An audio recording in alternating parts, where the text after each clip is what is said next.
به به، درود بر شما. خوش آمدی به جلسه سوم از کارگاه طراحی و نقاشی با لیدی پرشیا. اگر اینجا رو در سابسکرایب خودت داری، میدونی که هر سن و موقعیتی که داری در هر حال همیشه در این کارگاه به روی تو باز هست. امیدوارم که زنگوله رو بزنی و از هر درس جدیدی مطلع بشی و جا نمونی. اگر احیانا درسی رو از دست دادی، لینک تصویریش رو در انتهای ویدیو آموزشی برات میذارم. تمرین امروز خیلی ازت وقت نمیگیره و مثل 2 تمرین قبلی هنوز لازم نیست وسیله و متریال خاصی تهیه بکنی. با هر چیزی که دم دستت هست، در هر موقعیتی که هستی میتونی این تمرین رو انجام بدی و خیلی عمیق و عاشقانه به فضای طراحی و نقاشی وارد بشی و ارتباط بین چشمت، دستت و موضوعت رو به راحتی برقرار کنی. امروز تمرین ما تمرین خطوط همتراز یا کانتور هست. بچه‌های شهرسازی و معماری و زمین‌شناسی تقریبا میدونن که در مورد چی داریم صحبت میکنیم. یه چیزی شبیه توپوگرافی هست. ولی ما میخوایم خیلی ساده این کار رو در خدمت چشمانمون، دستانمون و موضوعمون انجام بدیم، هم بازی و سرگرمی انجام بدیم و هم شروعی عمیق و حرفه‌ای به فضای هنرهای تجسمی داشته باشیم برای بهتر دیدن. کاری که باید بکنید اینه که فرض کنید که یک پلیت یا صفحه شیشه‌ای مقابل چشمان شماست و شما فقط میخواین خطوط دور موضوع خودتون رو روی اون صفحه بیارید. این موضوعی که پس زمینه شما هستش، پشت این پرده شیشه‌ای هست، هر چیزی میتونه باشه. یه ماگی که دم دستتونه، یه مجسمه یا حتی فردی که نشسته و چند لحظه میخواد بی حرکت باشه. شاید داره رمز، ارز ماین میکنه یا اینکه کتاب یا روزنامه میخونه. چند لحظه کافیه تا شما این تمرین عمیق و دوست داشتنی رو انجام بدید. پس فرض کنید که یک پلیت شیشه‌ای مقابلتون هست و شما دورگیری میکنید موضوع مقابلتون رو. اگرچه اینجا به عمق و تیرگی روشنی هیچ کاری نداریم، ولی این تمرین یه شروع زیرکانه به پرسپکتیوه. بریم این تمرین باحال رو انجام بدیم و ازش لذت ببریم. همونطور که بهتون گفتم، هر سوژه‌ای و هر جسمی میتونه بهانه تمرین امروز باشه. من از اشیایی که در منزل داشتم، مجسمه هایی که کار دوست عزیزم روزاموند هست و خیلی دوستشون دارم، به عنوان سوژه دارم استفاده میکنم. از یک جایی شروع میکنیم و بدون اینکه دستمون رو از روی کاغذ برداریم، سعی میکنیم که فقط خطوط دورش رو ترسیم کنیم.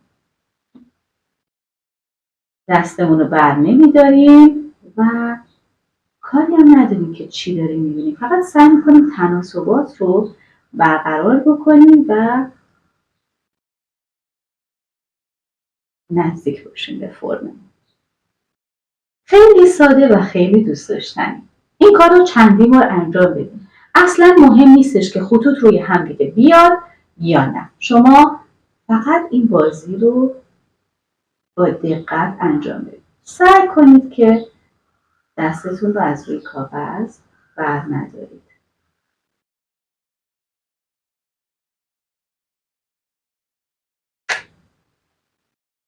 این تمرین بامزه به شما کمک میکنه تا عمق رو آهسته آهسته درک بکنید. از کاغذتون حداکثر استفاده رو بکنید.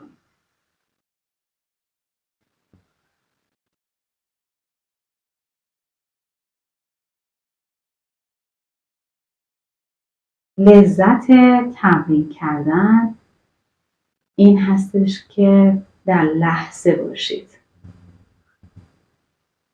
و مطمئن باشید که کسی هم حق نداره شما رو قضاوت بکنه.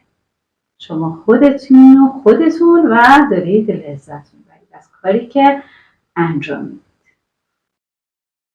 نه قاضی وجود داره که بگه شبیه نیست و نه سوژه شما در پی این هستش که اعتراضی بکنید. هیچ سفارشی نگرفتید و دارید از لحظه لذت میبرید و در لحظه حضور دارید.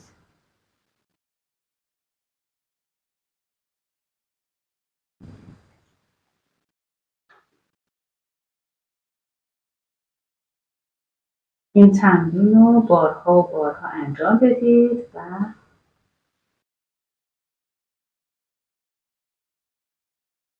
دقت کنید که فقط دور اشیایتون رو ببینید و به جزئیات هیچ کاری نداشته باشید. فقط دورشون. از قضاوت شدن نترسید و هر چیزی که در اختیار دارید از زوایای مختلف بهش نگاه کنید. فقط دورش رو احتیاج داریم و هیچ کاری به جزئیات نداریم. فقط دورش. امیدوارم که این کار رو به راحتی انجام بدید و بدونید که هیچ کس قرار نیست کار شما رو داوری بکنه. ببینید این پرنده رو من از بالا دارم میبینم و هیچ کاری به جزئیاتش ندارم و فقط دور تا دورش رو دارم ترسیم میکنم. خیلی راحت. اگر که خطوط شما رو سردرگم میکنن میتونید که هر کدوم از این اشیا رو روی یک کاغذ بکشید. هر جور که راحتید. کاملا راحت باشید و به خودتون سخت نگیرید. فقط دور تا دورش. فرض کنید که این انا رو از بالا داریم میبینید. در واقع خیلی ساده یک فرم دایره وار هست. همینطور این پرنده. بازم میگم اگر که احساس میکنید که این شکل های در هم فرو رفته شما رو گمراه میکنه میتونید هر تصویر رو توی یک صفحه کار بکنید. در صورت کمال لذت رو از این هماهنگی ببرید و دور اشیا رو خطوط رو بکشید و سعی کنید که دستتون رو از روی کاغذ بر ندارید. قضاوت و داوری در کار نیست. از زوایای مختلف به اشیا، احجام و فرم ها نگاه کنید و هیچ کس قرار نیست به شما بگه که کار خوب انجام دادید یا بد. قاضی فقط خودتونید و خودتونم به خودتون بهترین نمره رو بدید و از کاری که میکنید کمال لذت رو ببرید. فقط دور تا دورش. به هیچ جزئیاتی نمیخوایم بپردازیم. خیلی ساده. فقط و فقط دور احجام رو میکشید.